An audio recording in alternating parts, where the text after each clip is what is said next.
I just touched down on Logan International Airport, Boston. I was here to pick up a car that I bought from Copart. It was a Lexus CT200h. I bought this car because I have a HS250 and there's a high demand in my tour fleet for these cars from customers. They are frequent renters because they're luxury and they also save gas.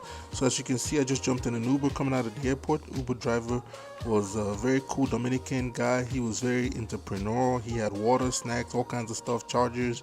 And Uber was charging me something hefty, I think 120, 180, and I ended up settling with cash for him and he charged me $80 to take me there because Uber wasn't giving him most of that money.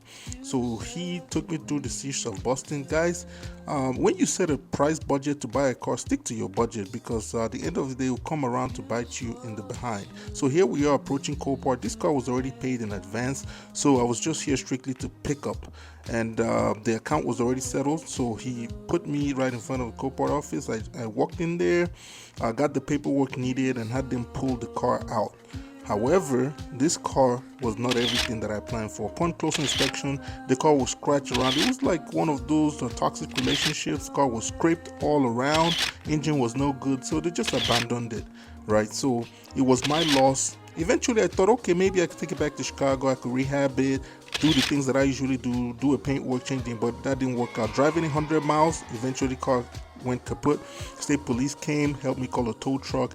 Tow truck brought me to this lot. This lot was where the car was gonna go left, and I called the Uber to take me back to the airport. My plan was to eventually tow the car back to Copart, sell it, cut my losses. Always learn to cut your losses. If you set a budget or price point to buy a car, stick to that price point because if you don't, it would come back to haunt you in the end of the day. So at this point, the tow truck driver was finishing up dropping the car and I ended up getting on the plane.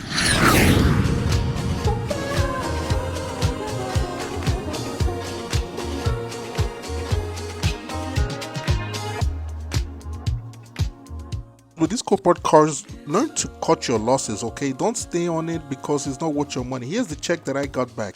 I eventually lost about closely to $1,500 on this deal.